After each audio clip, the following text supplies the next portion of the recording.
다 곡식을 베내고 그리고 황량한 들만 남아 있는데, 사실은 이 추수감사주일은 청교도들이 미국으로 건너가면서 땡스기빙 데이를 했던 것을 이제 우리가 전통으로 받아서 11월 셋째 주일을 이렇게 추수감사주일로 정합니다. 그런데 우리가 추수한 때하고 좀 안 맞는다 그러더라도 한 가지 여러분들에게 또 은혜가 되는 것은 연말이죠. 한 해 동안에 하나님과 함께 동행하면서 하나님이 주시는 은혜를 누린 이런 것들을 생각하면서 감사하고 마무리 짓는 시간들. 그래서 추수감사주일은 1년 동안 행했었던 여러분이 경험했던 하나님의 은혜를 하나님께 올려드리는 아주 귀한 시간입니다. 또 해마다 추수감사주일을 드리면 어떤 일이 있겠어요? 그 추수감사주일마다 한 해를 하나님 안에서 마감짓고 마감지면서 평생을 어떻게 해요? 하나님을 믿고 섬기는 삶으로 여러분의 삶을 매듭지어 나갈 수가 있습니다. 그래서 오늘도 추수감사주일을 여러분과 함께 나누면서 오늘 특별히 이제 우리 초청주일을 같이 겸해서 새롭게 오신 분들이 많이 계시는데, 오늘 한 해 정말 살아가느냐고 고생하셨고, 또 하나님이 함께 하신 여러분의 삶이 내년에도 하나님의 큰 은혜가 임하기를 주의 이름으로 축원합니다. 오늘 그래서 추수감사주일을 좀 짧은 설교를 준비하면서요, 제가 우리 성도들하고 약속을 했습니다. 12시 20분까지는 무슨 일이 있어도 예배를 마쳐주겠다고. 오늘 성찬식이 있기 때문에 거의 불가능한 얘기입니다. 보통 아무것도 없어도 제가 한 12시 반 돼야 예배가 끝나거든요. 그래서 한번 짧은 설교를 여러분과 나눌 건데요, 오늘 추수감사주일에는 성경에 보면 하나님 앞에 감사를 올려드렸던 많은 인물들이 나오는데, 그 중에 대표적인 사람, 아주 큰 감사를 올려드렸던 사람 중에 하나가 다윗입니다. 다윗의 모습을 통해 우리가 또 어떤 모습으로 하나님 앞에 감사와 영광을 올려드리는 게 좋을지 한번 살펴보도록 합니다. 자, 풍성하게 드린 다윗. 첫 번째는요, 다윗은 마음을 풍성하게 드렸습니다. 여러분이 아시는 것처럼 다윗은 이스라엘의 가장 위대한 왕입니다. 왕이 되고 나서는 뭐 승리를, 전쟁에 나갔다 하면 한 번도 패한 적이 없어요.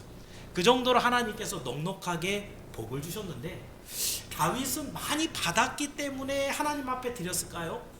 사실은 왕이 되기 전부터 다윗은 하나님 앞에 드리는 것이 익숙한 사람이었습니다. 대표적으로 하나를 여러분과 살펴볼 것은 골리앗과의 싸움. 다윗과 골리앗이라는 이야기를 여러분 많이 들으시는데, 골리앗과의 싸움이 왜 중요했냐면, 골리앗이 나와서 한 얘기가 뭐냐? 하나님의 거룩하신 이름을 모독했거든요. 너희가 만약에 하나님의 자손이면 그럼 나하고 싸워보자. 뭐 하나님이 별다르다고? 그러면서 하나님의 이름을 굉장히 업신여겼어요. 이스라엘 백성 입장에서는 어떻게 해야 돼요? 우리가 믿는 하나님을 저렇게 모독하다니 나가서 싸워야 되는데 아무도 엄두를 못 냅니다. 왜요? 너무 키가 크고 용맹하고 잘 싸우는 소문이 났기 때문에 아무도 나가서 싸울 수가 없는 거예요. 그런데 거기에서 정말 어린 소년 하나가 툭 튀어나와서 싸우는데 그게 다윗이었습니다.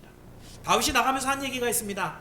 골리앗에게 하는 얘기가, 나는 이스라엘 군대의 하나님의 이름으로 네게 나간다. 네가 모독하는 그 하나님의 이름을 가지고 나간다 라고 나갑니다. 여러분이 아시는 것처럼 그 싸움에서 다윗이 이기고 골리앗의 목을 베버리지요. 참 그런 놀라운 일이 있을 때 사실은 그 싸움이 이길 거라고는 아무도 생각을 못했겠죠. 그런데 다윗은 이 골리앗, 하나님의 이름을 모독하는 이 골리앗에게 하나님의 그 거룩하신 이름을 위해서 자기 생명을 걸 줄 아는 마음이 먼저 준비된다는 거죠. 그 하나님을 향한 마음이 먼저 풍성하게 있었기 때문에 자기 생명을 걸고 다윗은 한 번도 안 싸워본 싸움을 싸워서 승리합니다. 또 그 이후에 한 가지만 더 보면은요, 왕이 되기 전에 당시의 왕이었던 사울에게 피해서 도망 다닌 적이 있습니다. 까닭없이 사울이 다윗을 잡아서 죽이려고 하니까 계속 도망 다녔는데요, 그런데 하나님께서 사울을 2번이나 다윗의 손에 붙여주신 적이 있어요.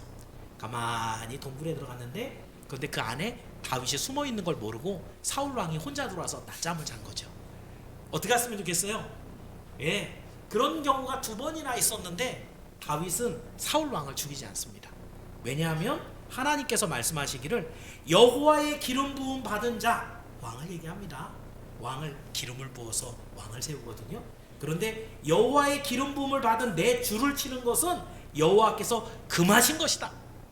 자기 생명을 찾는 원수인데 하나님께서 네가 한번 네 마음대로 해봐라 라고 손에 붙여줬는데 그 사울 왕을 죽이지 않고 다시 가게 돌려놓는, 이것은 바로 다윗이 하나님을 그 마음에 얼마나 품고 있었는지, 그 모든 위기에서도 하나님을 먼저 찾고 하나님께 맡길 줄 아는 마음이 있었다는 겁니다. 여러분, 결국 마음을 다해서 하나님을 섬겼던 다윗은 그 사울이 죽었을 때 다음 왕이 됩니다. 그리고 이스라엘 역사에 가장 빛나는 공적을 나타내는, 그리고 하나님을 잘 섬긴 왕이 됩니다. 하나님은 그 마음을 먼저 보셨기 때문이죠. 하나님은 그 마음속에 있는 다윗의 섬김을, 풍성함을 받으셨기 때문에 다윗을 왕 위에 올려놓고, 그리고 나중에 다윗에게 뭐라고 얘기하시느냐, 이는 내 마음에 합한 자다. 이 세상의 많은 사람들 중에 다윗만큼 내 마음에 쏙 드는 사람이 없다 라고 얘기할 정도로 다윗을 인정해 줬습니다. 여러분, 우리가 무엇이 있어서 친절을 베푸는 게 아니죠. 세상 사람들 중에도 남을 어려운 사람 도와주는 사람들이 돈이 많은 사람들만 도울 수 있는 게 아니에요. 먼저 그 마음이 가야 되는 것이죠. 하나님께 여러분의 마음을 먼저 내어놓고 그 하나님 앞에 그 마음이 준비가 됐을 때 하나님은 여러분을 들어 멋있게 사용하는 것을 믿으시고 오늘도 풍성하게 여러분의 마음을 하나님께 드리기를 주의 이름으로 축원합니다. 자, 두 번째로 다윗은요, 마음만 드린 건 아니겠죠, 그죠? 예, 다윗은 소유를 풍성하게 하나님께 드립니다. 자, 여러분께 말씀드린 것처럼 다윗은 어떤 전쟁이든지 나가면 이겼어요. 근데 고대의 전쟁은요, 지금하고 달라요. 지금은 뭐 보급하는 것이라든가 이런 것들이 잘 이루어져 있지만 당시에는 전쟁 나갈 때 다 바리바리 싸들고 나가야 돼요. 먹을 것부터. 당장 군세가 역전이 되거나 그러면 용병이라도 사와야 되잖아요. 돈도 잔뜩 가져갑니다. 전쟁터에.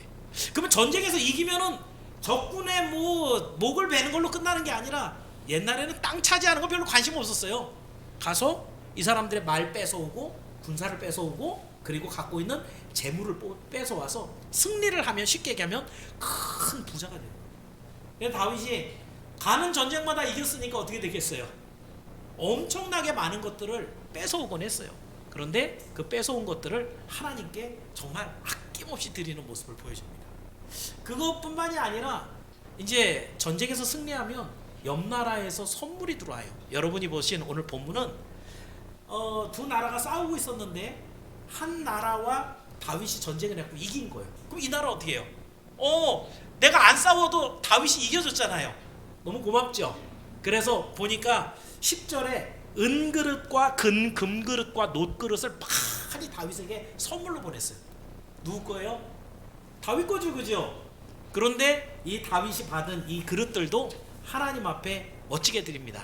11절에 보니까 다윗 왕이 그것도 여호와께 드리되, 그것도니까 앞에도 드렸다는 거죠.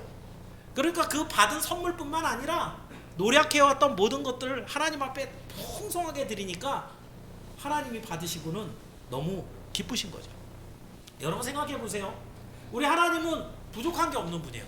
그러니까 여러분이 많이 안 내도 하나님은 당신이 가지고 계신 것 같고 이 세상을 얼마든지 통치하시고 섭리하세요.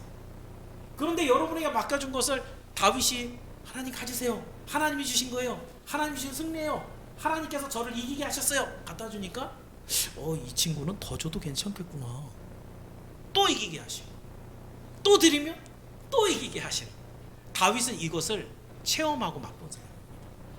그래서 여러분, 다윗이 자기의 소유를 아낌없이 드렸는데 물질만 드린 게 아니었습니다. 하나님 앞에 드리는 예배도 풍성하게 드렸어요. 특히 하나님의 10계명이 적혀있는 법궤가 일반 제사장의 집에 있었는데 이 법궤를 왕궁으로 옮길 때 다윗은 아주 지극정성으로 옮기면서 예배를 드렸어요. 제사를 드리는데 속죄, 번제, 화목제를 드리고, 그리고 심지어는 거기에 동원된 많은 백성들이 구경을 했겠죠. 일생에 몇 번이나 보겠어요. 하나님의 법궤가 이제 왕궁에 들어가면 나올 일이 없잖아요. 그러니까 모든 백성들이 나와서 구경을 하고 있는데 그 백성들과 함께 제사를 드리고, 이 백성들에게 사무엘하 6장 13절에 보니까 제사를 소와 살찐 송아지로 제사를 드리고 온 백성이 먹도록 떡과 고기를 풍성하게 나눠줍니다. 여러분, 그렇게 하나님은 당신을 섬기는 백성들이 즐겁고 신나고 서로 누리는 것을 보면 우리 하나님 굉장히 기뻐하세요. 어떻게 그걸 할 수 있는가? 여러분도 한번 나중에 부모가 된다 한번 보세요. 자녀들이 다 잘 돼갖고 명절이면 모여서 가죽 싸갖고 온 음식들을 막 나눠 먹고 선물하고 그러는 모습을 보면 부모님들은 보기만 해도 배가 부를 정도죠. 만약에 그 자식들이 모여갖고 재산 갖고 싸우고 서로 다투고 이러면은 건강하고 돈이 많고 그렇더라도 그 어머니 아버지가 얼마나 힘이 들겠어요. 그런데 우리 하나님이 우리 아버지시라니까요. 우리를 창조하시고 우리를 사랑하시고 우리를 구원하셔서 천국으로 데려가는 그 약속을 주신 분이 하나님이에요. 근데 그 하나님이 우리를 보실 때 힘들고 어려운 사람들을 위해서 내어서 배부르게 먹게 하고 또 신나게 놀게 하고 이런 사람들을 보면 우리 하나님이 얼마나 기뻐하시느냐 이거예요.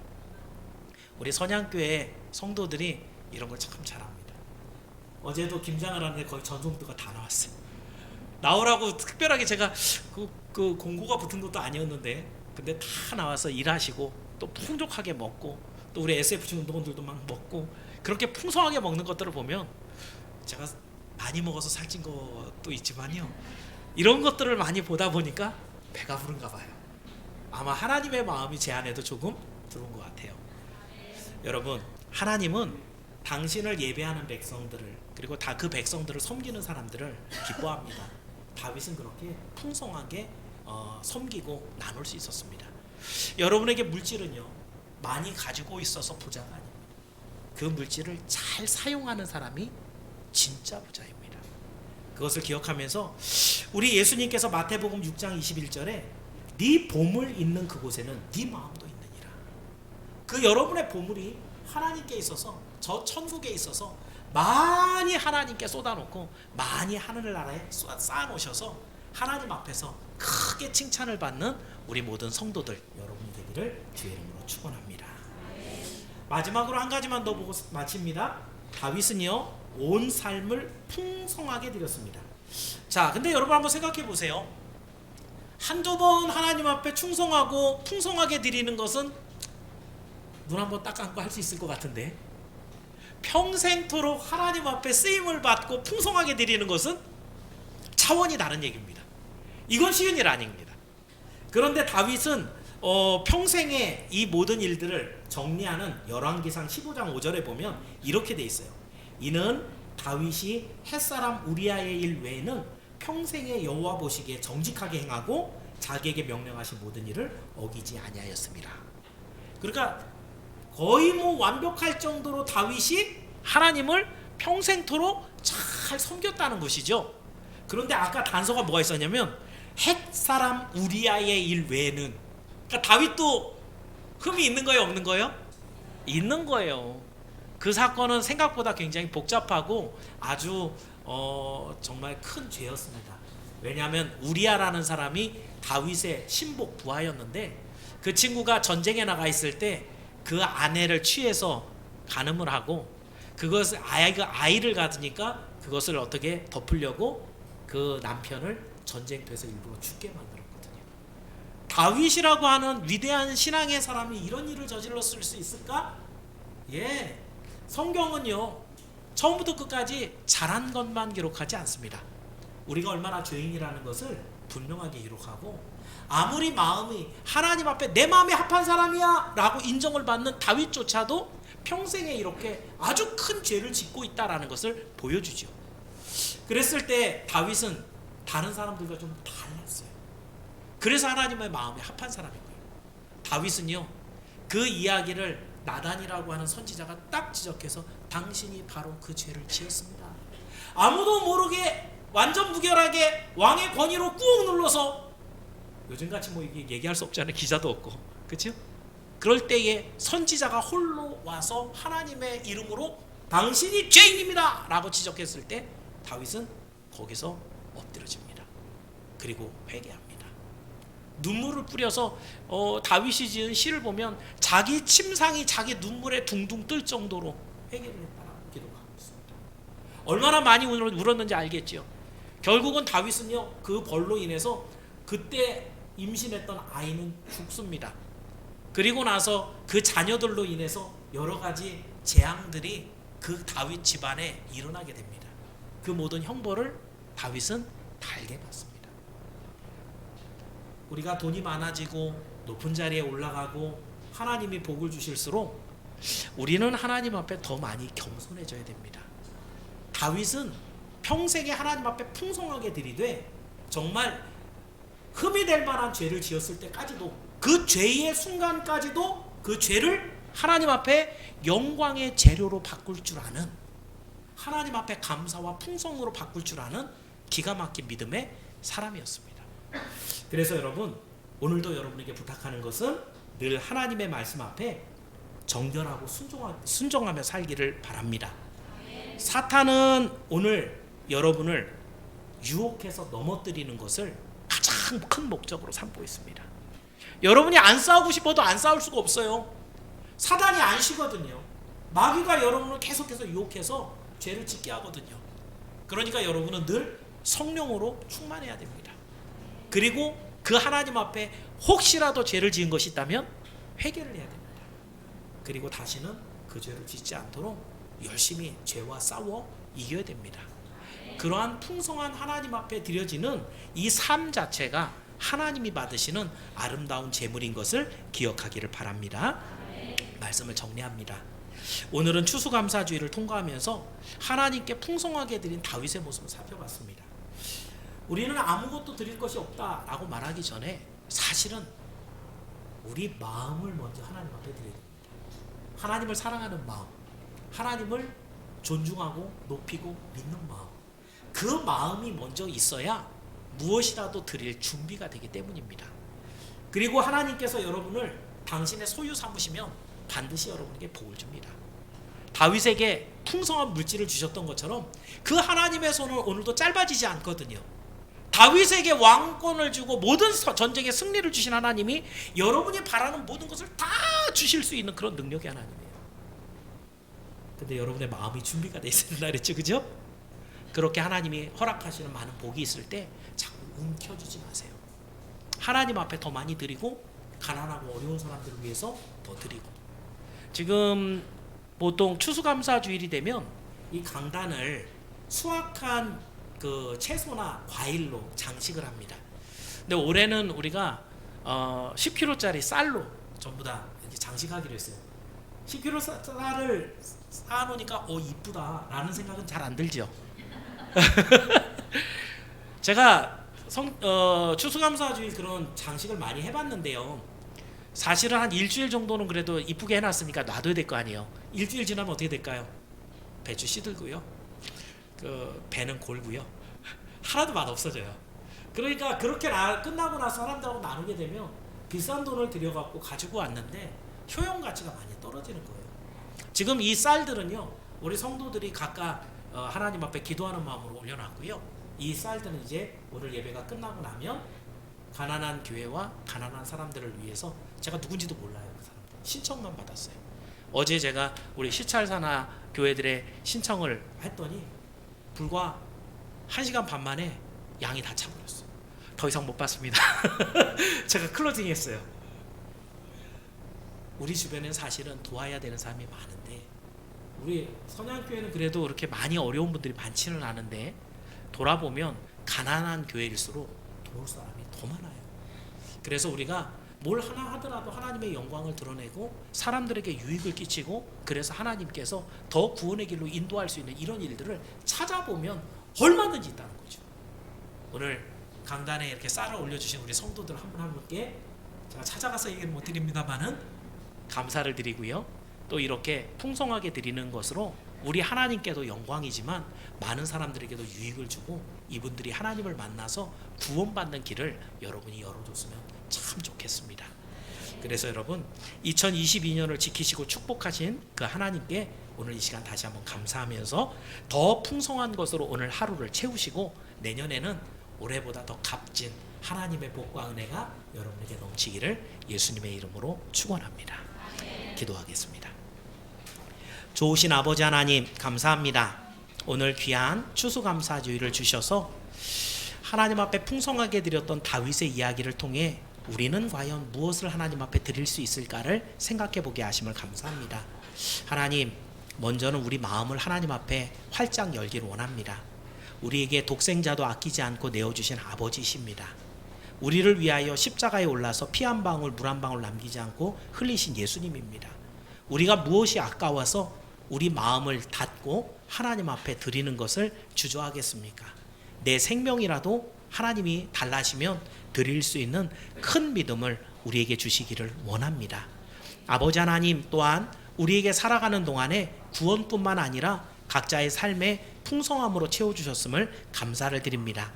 이것을 욕심을 부려 더 갖겠다고 쌓아놓는 것이 아니라 우리 주님으로부터 온 것을 인정하고 고백하면서 더 멋있게 하나님의 나라를 위해서 어려운 자들을 도우면서 이 물질들을 사용하는 우리가 되기를 원합니다. 그렇게 희생하고 헌신하는 우리의 모습을 보시고 하나님, 우리 성도들의 그 기업마다 더 넘치도록 쌓아부어 주시기를 간절히 원합니다. 아버지 하나님, 이러한 하나님을 섬기는 일들이 우리의 삶에 한순간에 그치는 것이 아니라 평생토록 하나님 앞에 쌓여지기를 원합니다. 그래서 주님 나라에 갔을 때 우리가 쌓아놓은 놀라운 공적들을 보면서 우리 하나님이 더 크고 놀라운 상급으로 바꾸어 주실 줄을 우리는 믿습니다. 하나님이여, 우리의 모든 삶을 지켜주시고 혹시라도 마귀의 유혹에 넘어져서 정말 죄 가운데 우리가 쓰러져 있을지라도 하나님, 우리를 붙들어 일으켜서 다시 한번 회복하여 주님 나라를 소망하는 믿음의 자녀들이 모두 될 수 있게 도와주옵소서. 풍성히 드린 이 모든 것들을 우리 하나님 받아주시옵소서. 우리의 모든 삶을 받아주옵소서. 예수님의 이름으로 기도하옵나이다. 우리 함께 찬송가 591장을 드립니다.